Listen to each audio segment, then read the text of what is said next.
Hey everyone, welcome back to the channel. So today we're talking about knockoff Lego minifigs. You heard it right, these are fake Lego minifigs, but they look really good. They've got some really nice printing. You can see with this version of Doctor Strange, he's got some nice custom cape pieces. But where did we get these figs? So we have a total of 9 of them. We purchased them on Amazon a couple days ago.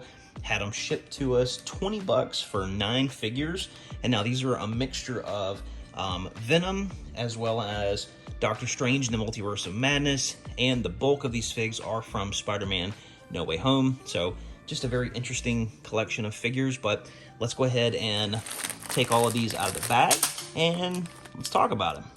Now, before we jump into the figs themselves, I got this right here, which is supposed to be Green Goblin's glider, but there is no instructions for it, so I don't know if I'm going to tackle that today. I might just put these pieces somewhere else and try to figure it out later.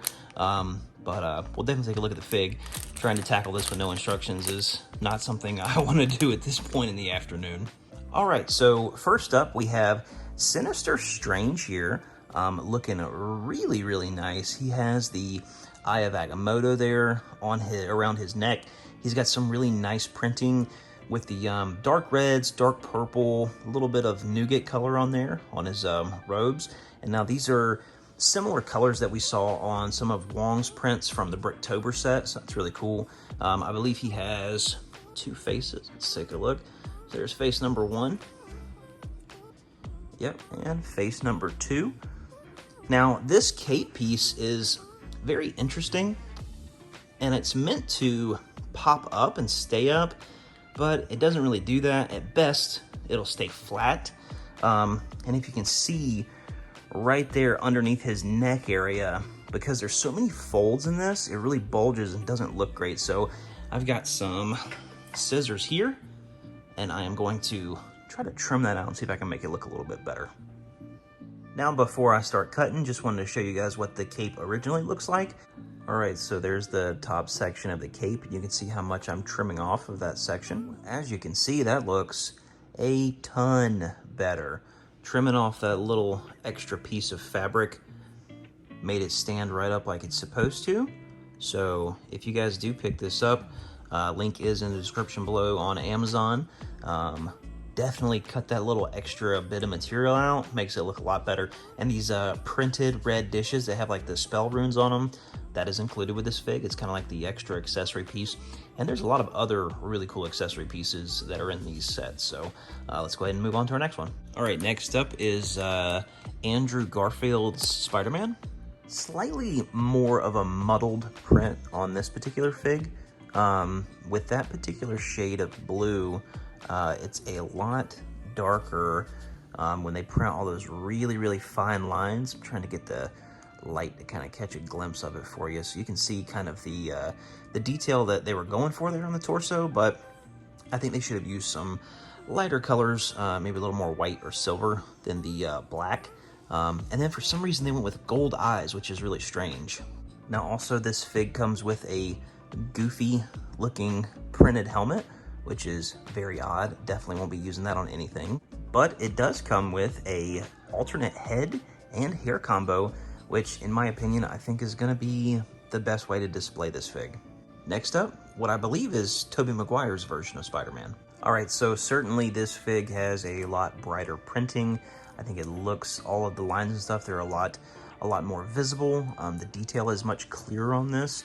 I don't know if it's, I think it's because they chose to highlight some of those areas with, you know, a silver or a lighter blue, which is really nice. It really kind of makes the printing pop, which is pretty good. But I don't think this looks like Tobey Maguire's suit. So it came with an alternate head hair combo. And as you can see, they printed the face upside down for some reason, and there's no alternate print on the back. So it's just an upside down head print there. So pretty crazy. I guess we're gonna have to use the Spider-Man head to display that one. This one's wild. All right, next up, Tom Holland's Spider-Man. All right, so this suit doesn't look too bad. Again, I think any of the dark prints are just automatically going to be difficult to make out. But there are no real super egregious mistakes on this particular fig. Honestly, the back looks a lot better than the front. But you do get this really interesting accessory piece. See if I can get the camera to focus on that. So that's like the mystic kind of restraining device that Doctor Strange uses, that they're kind of fighting over in the movie at the beginning. So that's really cool, because we've never had anything like that in Lego before, and I believe that's like a Minecraft head or something with those prints on there. So very, very cool. Now this one does come with a alternate head hair combo, and thankfully it's printed correctly. but I think I like the actual regular Spider-Man head a little bit better, so I think that's what we're gonna go with for now. All right, so here we have Jonah Jameson. I think this figure looks really nice. You know, they didn't go too crazy with the printing, but you know, the silver outline they did for the like the black leather duster there, and then the black vest, I think that printing looks really, really good. And it's very hard to make out, but even on the sleeves there of his arms, he has some nice arm printing and then some foot printing down there.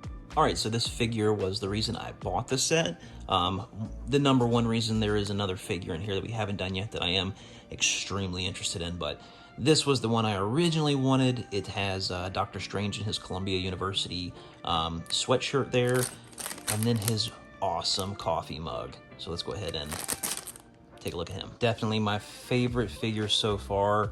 I love the detail on this figure, like even down to his shoes. He has some really nice printing on his feet. Totally unnecessary, but the arms do have some slight printing on there to show creases. I love the cape piece. Now this is actually, it's like hard molded plastic. So this is, there's no rubber, no give to this at all. And it is perforated around his neck, which is interesting, but because it is like that, it does look a little more film accurate, I think. So that's kind of neat. And then, of course, this coffee mug. It's got a fox right there, and it says, "Oh, for fox's sake." Can't beat it, dude. This fig is amazing. So we have Eddie Brock here. This is kind of a throw-in fig. Doesn't make a whole lot of sense for it to be in there, but we're gonna go ahead and take a look at it. Really wasn't too excited about this fig when I originally saw it, that it came with this set, but after putting it together, it looks really nice. So this is Eddie Brock, and then he has Venom kind of come around his shoulder to talk to him, which is really cool. That's really, really neat the way that they did that. We haven't seen that yet in Lego form. So they used that back piece there with a black droid arm, and then the Venom head coming around. So I think it looks really, really nice. He's got a Detroit's Lions jacket on, which is really cool. You're not going to see anything made by Lego for the most part that's going to be that specific of a, you know, prop from a movie. Like Detroit Lions, they'd have to get licensing and stuff for that, so that's pretty neat. But this is a really detailed fig, and I think it looks really, really good. I saved my second favorite for last. This is the Spider-Man No Way Home Green Goblin, which we did not get a form of in Lego, which stinks, but we're gonna go ahead and take a look at this guy. There he is in all his glory. Man, I think this looks really good. Like, they were able to capture so much detail on that torso print. It is still kind of hard to see because it is that dark green, but you can see it on the side there a lot better. This detail on his legs and his back printing on the back of his legs and the back of his torso. He also has arm printing. He has feet printing, hip printing. This dude looks great. Now he does have a alternate face without the goggles. And take a look at that pumpkin bomb. Ooh, that is a really good extra piece. Now, I do not have the patience, I think, tonight to mess with his glider, but I do have more of these figs that will be coming hopefully soon. We ordered them a couple of weeks ago, but that's why we are starting to place them on this IKEA stand so we can take a lot closer look at some of these aftermarket figs and decide whether they're worth it. That's gonna do it for this video, guys. If you did enjoy it, please consider dropping a like, subscribe to the channel if you are new here, and leave a comment down below and let me know, are these figs worth 20 bucks? And is this something that you guys are gonna pick up? I would love to know your thoughts on these. I think they're a crazy good value, $20, not too bad, and you get some really cool extra pieces and some really cool figures that you can display if you want. So that's gonna do it for this one, guys. Thank you so much for watching. We'll see you on the next one. Bye-bye.